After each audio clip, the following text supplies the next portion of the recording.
Years ago, the author and YouTube vlogger John Green introduced me to a wonderful book titled The Last Words of Notable People. I never bought the book.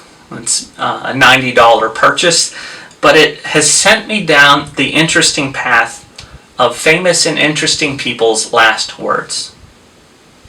I was reminded of this earlier this week as Megan and I watched an episode of How I Met Your Mother. In the episode, Marshall, one of the main characters, his father has passed away. And as the family gathers, they begin to talk about conversations that they had with their father right before he died, and of the very meaningful things that he said to each of them before he died. So what did Marshall say to his father, or what did his father say to Marshall before he passed? Rent Crocodile Dundee 3.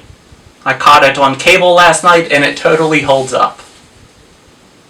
The episode does a good job of capturing how much value that we put into people's last words. Because sometimes these can be bored and mundane things, right? Did you know that Elvis Presley's last words were, "I'm going to the bathroom to read"? Or Marie Antoinette, after stepping on her executioner's foot, said, "Pardonnez-moi, monsieur." Others are humbling. Leonardo da Vinci said, "I have offended God and mankind because my work did not reach the quality it should." That certainly makes me feel bad about anything I do. I have felt insecure about my singing, but a priest who was at the side of composer Jean-Philippe Rameau's bedside was told, "What the devil do you mean to sing to me, priest? You are out of tune." And sometimes the words are powerful and beautiful. Harriet Tubman's last words as she sang with her family in her deathbed were, "Swing low, sweet chariot." Sir Arthur Conan Doyle, the author of Sherlock Holmes, turned to his wife before having a heart attack and said, "You are wonderful." Sometimes last words can be funny.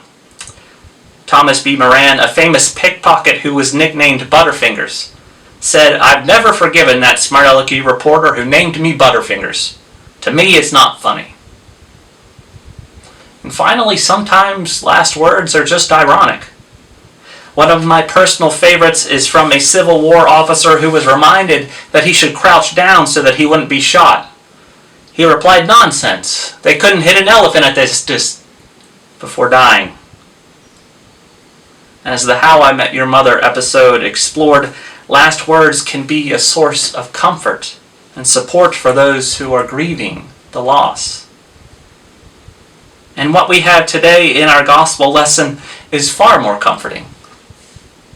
In one sense, this is the last lesson for Jesus. We pick up directly where we left off last week. Jesus giving the disciples assurance and advice before he leaves.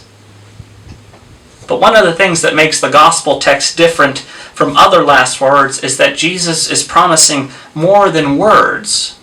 He's leaving them more than his simple teachings when he leaves. They will have the Holy Spirit. This work is made evident when we respond to God's love of our own.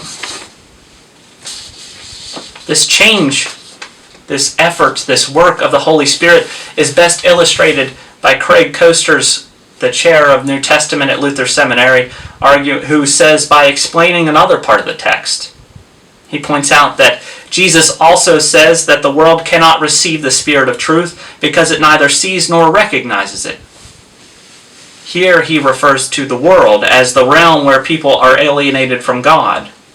The world consists of those who are hostile to Jesus and his followers. Saying that the world cannot receive the Spirit, as in verse 18, does not mean that an unbeliever cannot become a believer. But rather it means that the world, estranged from God, cannot receive the Spirit while remaining unchanged. For the world to receive the Spirit means that it is no longer the world in the Johannine sense. it loses its identity as the world, for it is no longer alienated from God. If we encounter God, when we learn from Jesus, when we are supported by the Holy Spirit, we can't help but be changed by that encounter. You can't be a Christian and remain as everything once was, or everything that you were. We live in a weird time where a simple proclamation is all that is required for someone to be of a certain thing, or to be a Christian, for example.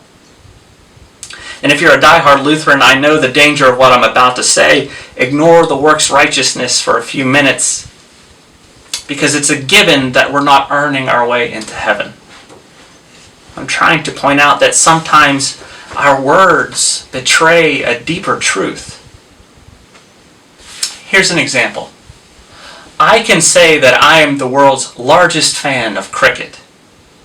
But that doesn't change the fact that at the end of the day, I don't know a single thing about the sport.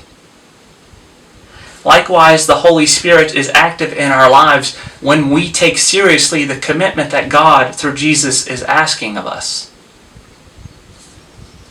But don't think that this is all about our action. Dr. Koester again points out that John's Gospel calls the Spirit the Paraclete, or Advocate, a term for someone who is called to one side as a source of help. In the modern context, someone may serve as an advocate in the court system, in the healthcare network, or in the educational institution, while other advocates may press for legislature to act on their behalf of a certain issue. A quick reading of John may give the impression that the Spirit is the advocate who brings our case up before God, and the hope that God will do something merciful for us. Dr. Koester says, but here the direction is the opposite.